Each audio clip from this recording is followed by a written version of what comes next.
Olá pessoal, eu sou Ana Cláudia Oliveira e estou aqui para mais uma história e uma make.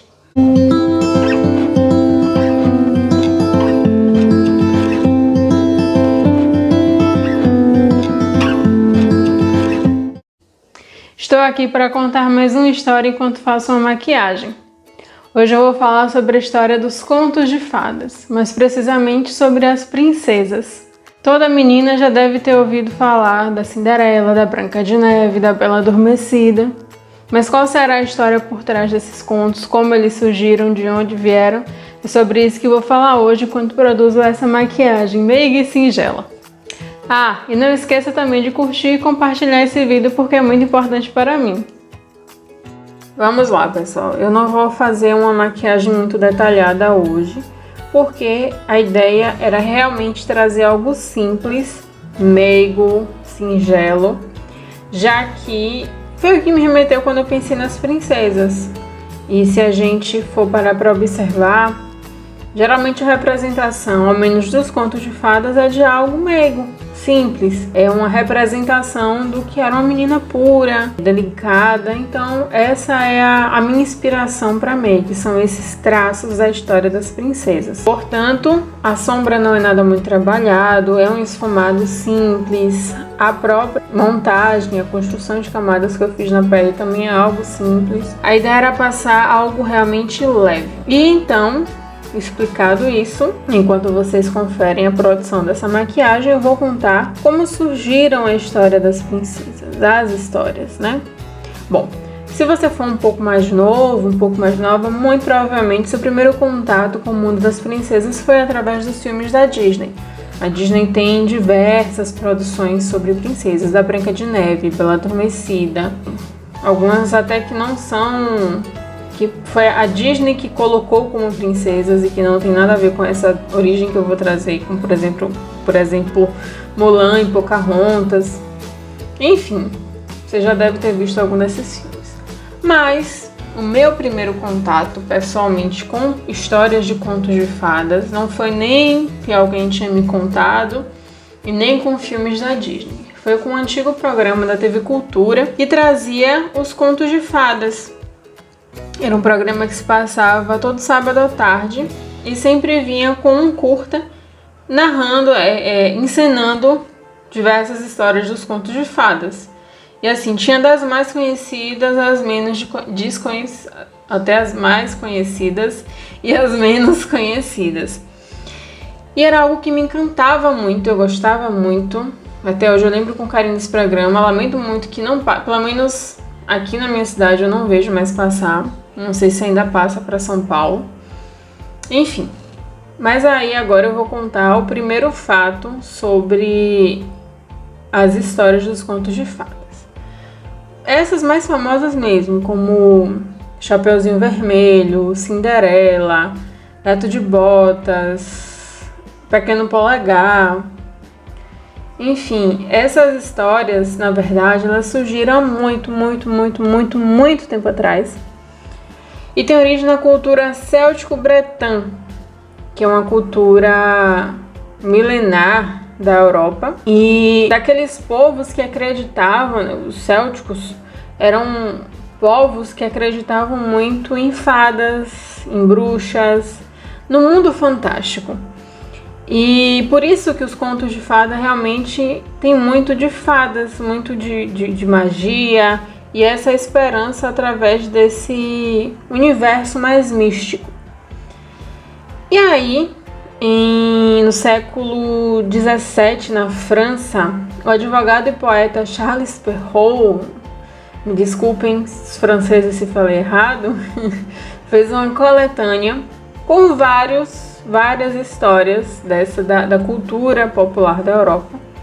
E aí, 8 histórias principais foram contempladas quando ele fez esse apanhado geral. Foi justamente essas que eu comecei citando, como a Bela Adormecida, Chapeuzinho Vermelho, o Barba Azul, o Gato de Botas, as Fadas, Cinderela, Henrique do Topete e o Pequeno Polegar. Henrique do Topete eu acho que eu não conheço. mas os outros todos eu já ouvi falar.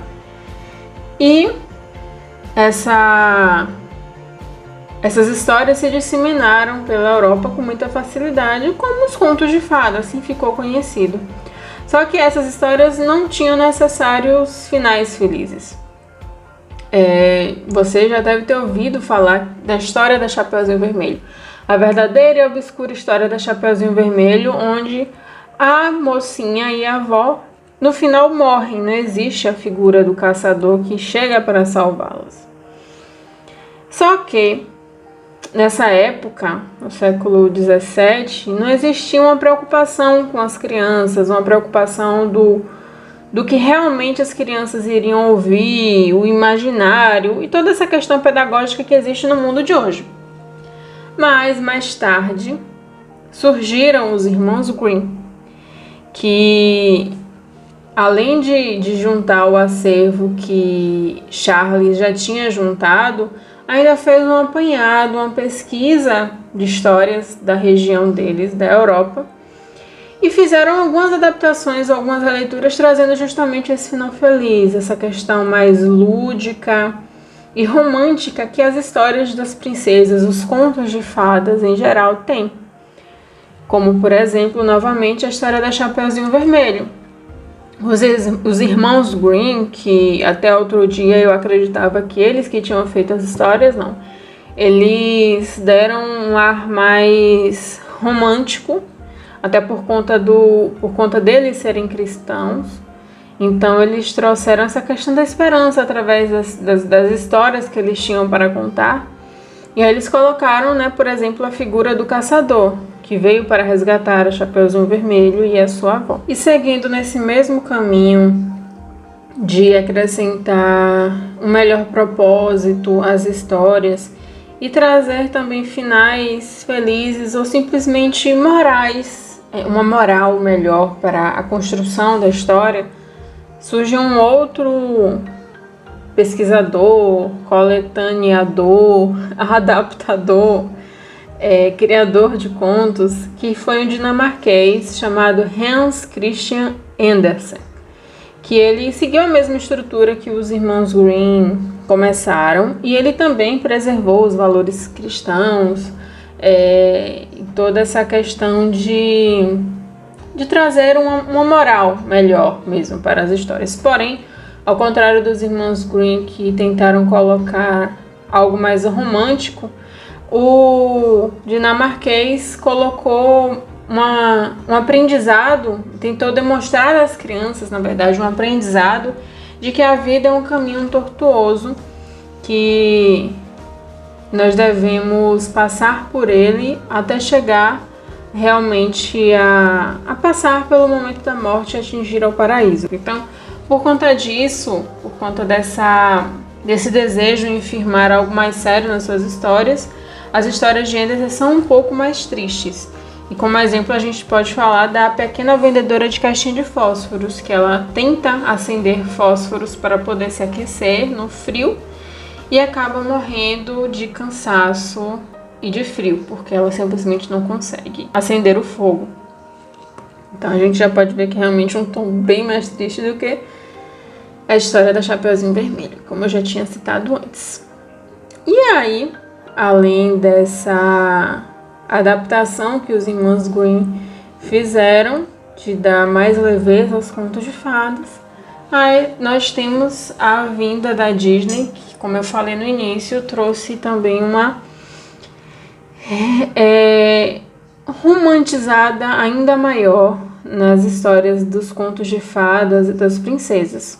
Em 1937, A Branca de Neve foi o primeiro longa-metragem da história do cinema que trazia uma princesa. E é isso, gente. Espero que vocês tenham gostado. Tá aí a minha make finalizada, bem meiguinha. Um rosinha na pálpebra, um batom vermelho, porque eu me inspirei na Branca de Neve, mas que é muito levinho. Espero que tenham gostado. Fiquem aí que tem mais um recadinho pra vocês, tá? Beijão e tchau, tchau!